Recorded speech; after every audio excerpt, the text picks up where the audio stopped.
ಯಾರಿಗೂ ಬರದೇ ಇರುವಂತಹ ಧೈರ್ಯ ಸ್ನೇಹಮಯ ಕೃಷ್ಣ ಅವ್ರಿಗೆ ಹೇಗೆ ಬಂತು? ಸರ್ ಪ್ರಾಮಾಣಿಕ ಹೋರಾಟಗಾರ ಸರ್. ಪ್ರಾಮಾಣಿಕ ಹೋರಾಟ ಮಾಡಿದಾಗ ತಾನೇ ಧೈರ್ಯ ಬರ್ತದೆ ಸರ್. ಯಾಕೆ ನಾನು ಇವತ್ತರೆಗೂ ಹಲವಾರು ದಶಕಗಳಿಂದ ಹೋರಾಟ ಮಾಡ್ತಿದ್ದೀನಿ.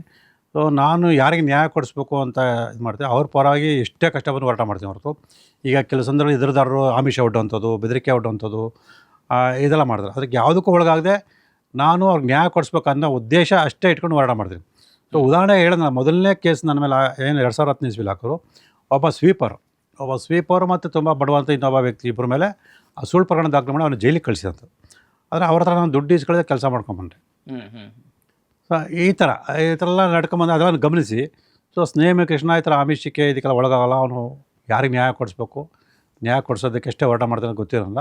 ಸಾಕಷ್ಟು ಜನ ಹಲವಾರು ರೀತಿಯಲ್ಲಿ ನಂಗೆ ಸಹಕಾರ ಕೊಡ್ತಾರೆ ಸರ್. ದಶಕಗಳಿಂದ ಹೋರಾಟ ನಡೆಸಿದಂತಹ ಸ್ನೇಹಮಯ ಕೃಷ್ಣ ಅವರು ಇವತ್ತಿಗೂ ಸಿಂಪಲ್ ಆಗಿ 2 ವೀಲರಲ್ಲಿ ಮೈಸೂರಲ್ಲಿ ಓಡಾಡ್ತಾರೆ. ಇದೇಗೆ?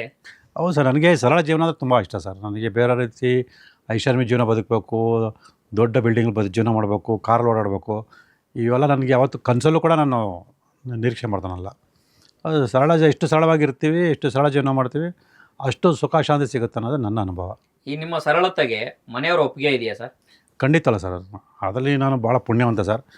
ನನ್ನ ಇಷ್ಟು ಹೋರಾಟಕ್ಕೆ ನಿಜ ಹೇಳಬೇಕು ಅಂದರೆ ನಾನು ಮದುವೆಯಾಗಿ ಈಗ 25 ವರ್ಷ ಬರ್ತದೆ. ಆದರೆ ಇವತ್ತು ಕೂಡ ನಾನು ಹೆಂಡ್ತಿನ ಯಾವ್ದಾರು ಒಂದು ಒಳ್ಳೆ ಹೋಟ್ಲ್ ಕರ್ಕೊಂಡು ಊಟ ಕೊಡ್ಸೋಂತಾಗಲಿ, ಅಥವಾ ಒಂದು ಸಿನಿಮಾ ಕರ್ಕೊಂಡು ಹೋಗೋಂತಾಗಲಿ, ಅಥವಾ ಸಂಬಂಧಿಕರ ಮದುವೆ ಇಂಥ ಕಾರ್ಯಗಳು ಕರ್ಕೊಂಡು ಹೋಗೋದಾಗಲಿ ತುಂಬ ಕಡಿಮೆ. ಸೊ ಸಿನಿಮಾಗೆ ಹೋಗಿ ಎಷ್ಟೋ ವರ್ಷಗಳಾಗಾಯ್ತು ಅನ್ಸುತ್ತೆ. ಆ ಥರ ಇದ್ದರೂ ಕೂಡ ಬರೀ ಯಾವಾಗ ನೋಡಿ ಬೆಳಗ್ಗೆಯಿಂದ ರಾತ್ರಿವರೆಗೂ ಹೋರಾಟದಲ್ಲಿ ಇತ್ಕೊಂಡು ಮನೆಯವ್ರಿಗೆ ಸಮಯ ಕೊಡೋಕೆ ಆಗ್ತಿಲ್ಲ. ಸೊ ನನ್ನ ದೊಡ್ಡ ಒಂದು ಸಮಸ್ಯೆ ಅಂದರೆ ಅದು ಮನೆಯವ್ರ ಜೊತೆ ಹೆಚ್ಚು ಸಮಯ ಕೊಡೋಕೆ ಆಗದಿರೋದು.